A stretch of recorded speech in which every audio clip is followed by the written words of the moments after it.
போட்டித் தேர்வுக்கு தயாராகும் அனைவருக்கும் அதியமான் குழுமத்தின் வணக்கம். நான் விஜயன். இந்த வீடியோவில் நம்ம முக்கியமான நடப்பு நிகழ்வுகள் மே 10ஆம் தேதி நியூஸ் பேப்பரில் வந்ததை தான் நம்ம டிஸ்கஸ் பண்ண போகிறோம்.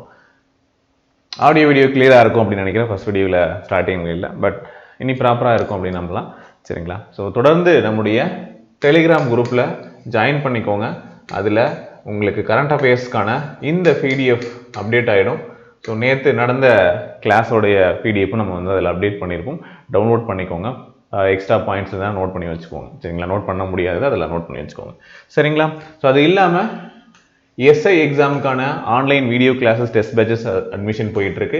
பிசிக்கான கிளாஸஸ் அண்ட் டெஸ்ட் பேட்சஸும் போயிட்டுருக்கு.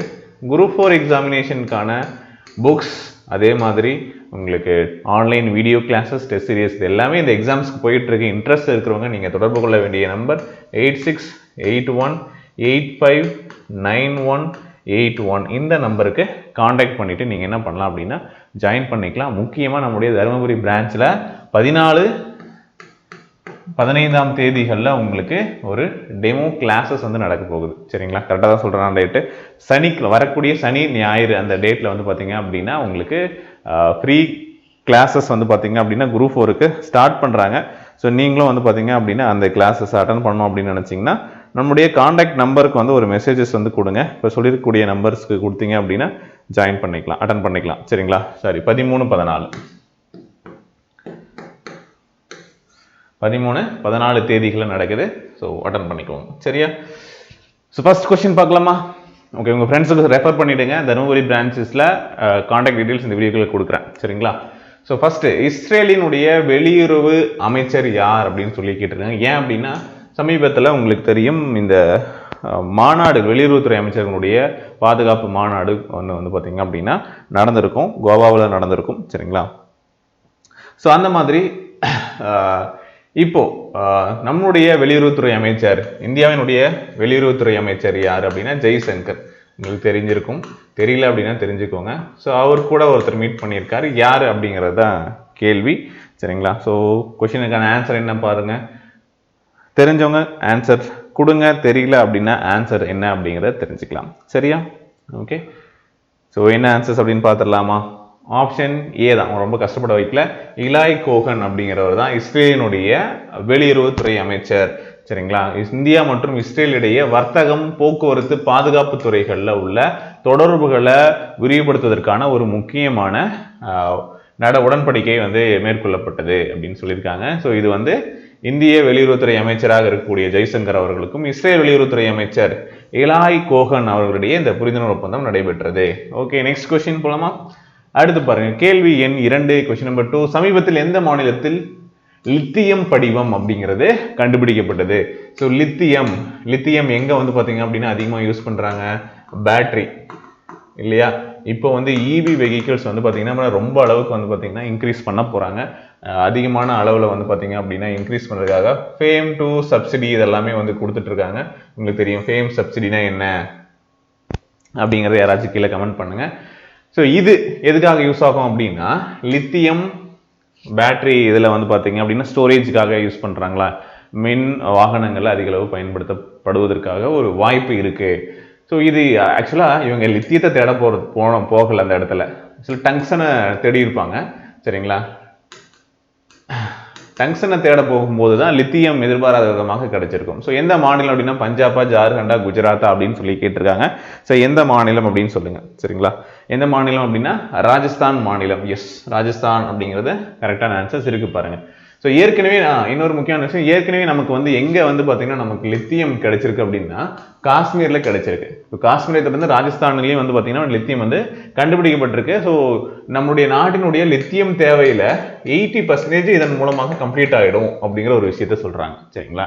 ஆங்கிலேயர்களுடைய ஆட்சி காலத்தில் நான் சொன்னேன் முன்னாடி 1914 ராஜஸ்தானில் இப்போ இந்த டேக்கானா பகுதி அப்படின்னு சொல்லிட்டு இருக்கு இல்லையா, இந்த பகுதியுடைய ரேவந்த் மலைப்பகுதியில் தான் இப்போ இதை கண்டுபிடிச்சிருப்பாங்க. ஸோ அப்போ வந்து டங்ஸ்டனை வந்து பார்த்தீங்க அப்படின்னா என்ன பண்ணியிருப்பாங்க, இவங்க அந்த பிரிட்டிஷ்காரங்க கண்டுபிடிச்சு அந்த தனிமம் இருக்கிறத கண்டுபிடிச்சிருப்பாங்க 1914. சரிங்களா? ஸோ அதை என்ன பண்ணியிருப்பாங்க, பெருமளவில் வந்து வெட்டி எடுத்து ஆயுத தயாரிப்புக்கு அவங்க பயன்படுத்தியிருப்பாங்க. பின்னாடி இந்த இந்த டங்ஸ்டனை வெட்டி எடுக்கிறது கொஞ்சம் ரொம்ப அந்த ப்ராசஸ் வந்து ரொம்ப டிஃபிகல்ட்டாக இருக்குது அப்படின்னு சொல்லிட்டு இந்த இதை வந்து க்ளோஸ் பண்ணியிருப்பாங்க. சரிங்களா? சீனாலாம் ரொம்ப காசு கம்மியாகவே வந்து உற்பத்தி பண்ணுறாங்க, ஸோ நம்மளால் பண்ண முடியலன்னு சொல்லிட்டு வேற ஏதாவது இதுக்காக வந்து பார்த்தீங்கன்னா கொஞ்சம் நல்ல சிறப்பான கொஞ்சம் ஒரு ரிச்சான வந்து ஒரு டங்ஸ்டன் கிடைக்கும் அப்படின்னு தேடிட்டு இருக்கும்போது தான் நமக்கு வந்து என்ன கிடைச்சது? லித்தியம் கிடைச்சது. சரிங்களா? Okay right. அடுத்து ஐசிசி 2023 ஏப்ரல் மாத விருதை பெற்ற சிறந்த வீரர் யார் அப்படின்னு சொல்லி கேட்டிருக்காங்க. ஸோ இவர் வந்து யார் அப்படின்னா பகார் ஜமான் அப்படிங்கிறவர் தான். ஸோ இவர் எந்த கண்ட்ரியோட பிளேயர் அப்படின்னா பாகிஸ்தானுடைய பிளேயர். ஸோ ஏப்ரல் மாதத்திற்கான ஐசிசி தரவரிசை வந்து பார்த்தீங்கன்னா இன்டர்நேஷனல் கிரிக்கெட் கவுன்சில் வந்து மாதந்தோறும் சிறந்த வீரர்கள் அதே மாதிரி வீராங்கனைகளை தேர்ந்தெடுத்து விருதுகளை கொடுத்துட்டு இருக்காங்க. ஸோ அந்த வகையில் இந்த மாதத்திற்கான சிறந்த வீரர் பாகிஸ்தானை சேர்ந்த பாகர் ஜமான் அவர் வந்து தேர்ந்தெடுக்கப்பட்டிருக்கார். சிறந்த வீராங்கனை வந்து பாத்தீங்கன்னா தாய்லாந்து நாட்டை சேர்ந்த தர்மோல் சாய்வாய் அப்படிங்கிறவங்க தேர்ந்தெடுக்கப்பட்டிருக்காங்க. ஸோ நோட் பண்ணிக்கோங்க. ஸோ நெக்ஸ்ட் ஒன் பாருங்க, கேள்வி எண் 4. சரியா? சமீபத்தில் திருநெல்வேலி மாவட்டத்தில் எந்த பகுதியில் 2ஆம் கட்ட அகழ்வாய்வு நடைபெற்றது? ரொம்ப முக்கியம். டிஎன்பிஎஸ்சி படிக்கிறவங்க உங்களுக்கு வந்து யூனிட் 8ல அகழ்வாய்வுகள் இருக்கு. ஸோ கண்டிப்பா நீங்க இதை பத்திலாம் படிச்சு வச்சுக்கணும். ஸோ தெரிஞ்சுக்கோங்க எந்த பகுதியில் நிறைய அகழ்வாய்வு செய்யறதா வந்து பார்த்தீங்க அப்படின்னா 2022ல் டிஎம்கே கவர்மெண்ட் வந்ததையும் ஒரு அறிவிப்பு கொடுத்துருப்பாங்க. சரிங்களா? ஸோ 7 இடங்கள் சொல்லியிருப்பாங்க. 7 இடங்கள்ல வந்து பார்த்தீங்க அப்படின்னா அகழ்வாய்வு நடைபெறும் அப்படின்னு சொல்லியிருப்பாங்க. அது என்ன நான் வந்து பின்னாடி சொல்றேன். சரிங்களா? ஸோ இது வந்து பார்த்தீங்க அப்படின்னா எங்க அப்படின்னா துலுக்கர்பட்டியில். சரிங்களா? ஸோ இங்க வந்து ஏற்கனவே முதல் கட்ட அகழ்வாய்வு போன வருஷம் நடந்திருக்கு. இப்போ இது 2வது கட்ட அகழ்வாய்வு வந்து திருநெல்வேலி நெல்லையில வந்து பாத்தீங்க அப்படின்னா ஸ்டார்ட் பண்ணிருப்பாங்க. சரிங்களா? திருநெல்வேலி மாவட்டம் வள்ளியூர் அருகே இருக்கக்கூடிய துலுக்கர்பட்டி அப்படிங்கிற இடத்துல இந்த 2ஆம் கட்ட அகழ்வாய்வு நடக்குது. இங்க வந்து பாத்தீங்கன்னா ஈமத்தாளிகள், ஈட்டி, மோதிரம் உள்ளிட்ட அணிகலன்கள் அப்படின்னு சொல்லிட்டு ஒரு 450 தொல் பொருட்கள் வந்து பாத்தீங்க அப்படின்னா கண்டுபிடிக்கப்பட்டிருக்காங்க. சரிங்களா? ஸோ இவங்க அறிவியல் அறிஞர்கள் என்ன சொல்றாங்க அப்படின்னா இந்த பகுதி இரும்பு கால வாழ்விட பகுதி அப்படின்னு சொல்றாங்க. சரியா? ஸோ அதையும் நோட் பண்ணிக்கோங்க. ஸோ ஏற்கனவே 7 இடங்கள் ஆய்வு செய்யப்பட உள்ளன அப்படின்னு சொல்லிட்டு 2022ல அறிவித்த இடங்கள் என்ன அப்படிங்கிறத பார்த்துக்கோங்க. கீழடியும் அதனை சுற்றி இருக்கக்கூடிய இடங்களை வந்து ஆய்வு செய்ய போவதாக அறிவிப்பு கொடுத்திருந்தாங்க. சரியா? இது எங்க இருக்கு அப்படின்னா சிவகங்கை மாவட்டம். அதுல 7 கட்டம் 8 கட்டம் அப்படின்னு போயிட்டே இருக்கு. சரியா? அடுத்து சிவகலை தூத்துக்குடி மாவட்டம். சரிங்களா? இது 3ஆம் கட்டம். இது போன வருஷம் நான் சொன்னேன் இல்லையா 2022ல வந்தது. கங்கை கொண்ட சோழபுரம் 3வது வந்து கங்கை கொண்ட சோழபுரம் அரியலூர் மாவட்டத்துல. சரிங்களா? அடுத்து மயிலாடும் பாறை எங்க இருக்கு? கிருஷ்ணகிரி. இதெல்லாம் எக்ஸாம்ஸ்ல அப்படியே கேட்டிருக்காங்க, எந்தெந்த பிளேஸ் எங்கெங்க இருக்கு அப்படின்னு சொல்லிட்டு. சரியா? அடுத்து வெம்பக்கோட்டை எங்க இருக்கு? விருதுநகர் மாவட்டம். இப்ப நம்ம பார்த்தோம் இல்லையா துலுக்கர்பட்டி கொஸ்டின். இது முதல் கட்டம் போன வருஷம், இப்ப வந்து 2ஆம் கட்டம் போயிட்டு இருக்கு. அடுத்து பெரும்பாலை தருமபுரி. இந்த 7 இடங்கள்ல அகழ்வாய்வு நடக்குது. இதை தெரிஞ்சு வச்சுக்கோங்க. ஓகே, நெக்ஸ்ட் கொஸ்டின் பார்க்கலாம். அடுத்து தமிழ்நாடு அரசுக்கும் எந்த ஜப்பானிய நிறுவனத்திற்கும் இடையே புரிந்துணர்வு ஒப்பந்தம் மேற்கொள்ளப்பட்டது அப்படின்னு சொல்லி கேட்டிருக்காங்க. கேள்வி எண் 5. எந்த நிறுவனத்துக்கும் இடையே வந்து பாத்தீங்க அப்படின்னா புரிந்துணர்வு ஒப்பந்தம்? மிட்சுபிஷி நிறுவனமா, ஜெய்காட் நிறுவனமா, சில்லா சிவிங் நிறுவனம், மாட்டுநாட் நிறுவனம் அப்படின்னு சொல்லிட்டு சில பெயர்களை வந்து கொடுத்துருக்காங்க. எந்த நிறுவனம் அப்படிங்கறத சொல்லுங்க. சரியா?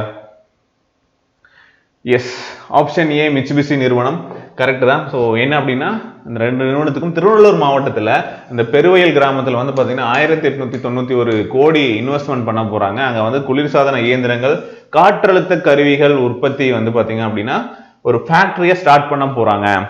Okay, next question number 6.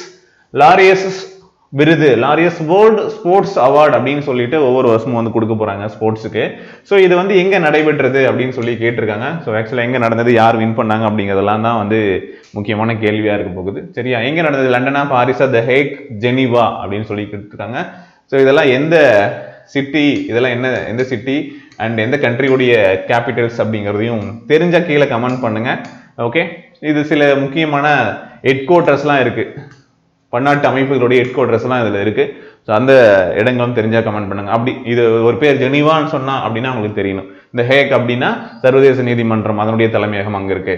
So இதெல்லாம் உங்களுக்கு டக்குன்னு தெரியணும். ஸோ இந்த கேள்விக்கான பதில் என்ன? இந்த கேள்வி என்ன கேட்டிருக்காங்க அப்படின்னா இந்த லாரஸ் வேர்ல்டு ஸ்போர்ட்ஸ் அவார்ட்ஸ் வந்து எங்க நடந்ததுன்னு கேட்டிருக்காங்க, பாரிஸ்ல. சரியா? பாரிஸ். ஓகே, ஸோ யாருக்கு கொடுத்தாங்க அப்படின்னு பார்த்தீங்கன்னா நம்ம லியோனல் மெஸ்ஸிக்கும் அப்புறம் இன்னொரு சிறந்த வீராங்கனை ஜமைக்கா ஓட்டப்பந்தய வீராங்கனை செல்லி ஆன் பிரேசர் பிரைஸ் அப்படிங்கிறவங்களுக்கு இந்த அவார்டு வந்து கொடுத்துருக்காங்க. சரிங்களா? அதே மாதிரி சிறந்த மாற்றுத்திறனாளிக்கான விருது சுவிட்சர்லாந்து தடகள வீராங்கனை கேத்ரின் டிபுனர் அப்படிங்கிறவங்களுக்கு கொடுத்துருக்காங்க. சரியா? ஸோ இதை வந்து நோட் பண்ணிக்கோங்க. அடுத்த கேள்வி ஆன்சர் பண்ணுங்க பார்க்கலாம். Question number 7. Watch by the ascent of the Hindu right அப்படிங்கிற ஒரு நூலினுடைய ஆசிரியர் யார் அப்படின்னு சொல்லி கேட்டிருக்காங்க. முன்னாள் பிரதமர் வாஜ்பாய் இருக்காங்க இல்லையா, அவங்களுடைய வாழ்க்கை வரலாறு பற்றிய ஒரு நூல், அந்த நூலை எழுதினது யாரு அப்படின்னு சொல்லி கேட்டிருக்காங்க. இந்த புத்தகத்தை எழுதினது யார்? அபினவ் மிஸ்ரா, அபிஷேக் சௌத்ரி, அவினேஷ் தீனா, தீபக் மிஸ்ரா, இதெல்லாம் இங்கே கேள்விப்பட்ட மாதிரி இருக்கா? ஆப்ஷன் பி அபிஷேக் சௌத்ரி அவர் தான் வந்து எழுதியிருப்பார், நூலினுடைய ஆசிரியர். சரி, நெக்ஸ்ட் கேள்வி பாருங்க. கேள்வி எண் 8. பாரிஸில் நடைபெற்ற லாரியஸ் விருதுகள் 2022ல சிறந்த அணியாக எந்த அணி தேர்வு செய்யப்பட்டது அப்படின்னு சொல்லி கேட்டிருக்காங்க. முன்னாடியே பார்த்தோம் யாருக்கு வந்து பாத்தீங்க அப்படின்னா கொடுத்தாங்க அப்படின்னு சொல்லிட்டு மெஸ்ஸியை சொல்லணும். அப்புறம் ஜமைக்கா வந்து ஒரு ரன்னர் வந்து பிரைஸ் அவங்களுக்கு வந்து கொடுத்துருக்காங்க அப்படின்னு சொல்லி பார்த்தோம். சரி, இது வந்து என்ன அப்படின்னா அர்ஜென்டினா கால்பந்து அணிக்கு தான் வந்து சிறந்த அணியாக தேர்வு செய்யப்பட்டிருக்கு. இது நோட் பண்ணிக்கோங்க. சரியா? நோட் பண்ணிக்கோங்க. ஓகே, ஸோ கூடுதலான ஏதாவது தகவல் இருக்கா அப்படின்னா, சிறந்த அணியாக தேர்ந்தெடுக்கப்பட்டது அர்ஜென்டினா கால்பந்து அணி. சிறந்த மீண்டு வந்த போட்டியாளர் அப்படின்னு சொல்ற விருதினை டென்மார்க் கால்பந்து வீரர் கிறிஸ்டியன் எரிக்சன் அவங்களுக்கு வந்து கொடுத்திருக்காங்க. சிறந்த நல்லெண்ணத்திற்கான விருதினை யாருக்கு கொடுத்திருக்காங்க? டீம் ஆப் திட்டம் அப்படிங்கிறது பெற்றிருக்கு. சரியா? அகதி குழந்தைகளுடைய விளையாட்டு மேம்பாட்டிற்கு பாடுபட்டதற்காக இந்த அவார்டை வந்து இவங்க கொடுத்திருக்காங்க. ஓகே, ஸோ இன்னைக்கான கரண்ட் அஃபேர்ஸ் இதோட முடிஞ்சது. ஸோ இதுக்கான PDF இது எல்லாமே நம்முடைய டெலிகிராம் குரூப்ல இருக்கும். சரியா? ஸோ இது இல்லாமல் டிஎன்பிஎஸ்சி போலீஸ் ஃபாரஸ்ட் எக்ஸாம்ஸ்க்கான புக்ஸ் மெட்டீரியல்ஸ் உங்களுக்கு வேணும், டெஸ்ட் பேச்சஸ் ஆன்லைன் கிளாஸஸ் வேணும் அப்படின்னா நம்முடைய அகாடமியோடைய கான்டாக்ட் நம்பர் கீழே ஸ்க்ரால் ஆகிட்டு இருக்கும். அந்த நம்பருக்கு கான்டாக்ட் பண்ணி எங்களுக்கு டிஸ்கிரிப்ஷனில் கொடுத்துருக்கும். இல்லை வாட்ஸ்அப் பண்ணி கான்டாக்ட் பண்ணியோ நீங்கள் ஆர்டர் பண்ணியோ இல்லை கிளாஸஸ்க்கு ஜாயின் பண்ணிக்கலாம். ஓகே, ஸோ இந்த வீடியோ பிடிச்சிருக்கும் அப்படின்னு நினைக்கிறேன். உங்களுடைய கருத்துக்களை கீழே கமெண்ட் பண்ணுங்கள். வேறு ஏதாச்சும் வேணும் அப்படின்னாலும் இன்ஃபார்ம் பண்ணுங்கள். மறக்காமல் உங்கள் ஃப்ரெண்ட்ஸ்க்கு ஷேர் பண்ணுங்கள். ஒரு லைக் கொடுங்க. தேங்க்யூ.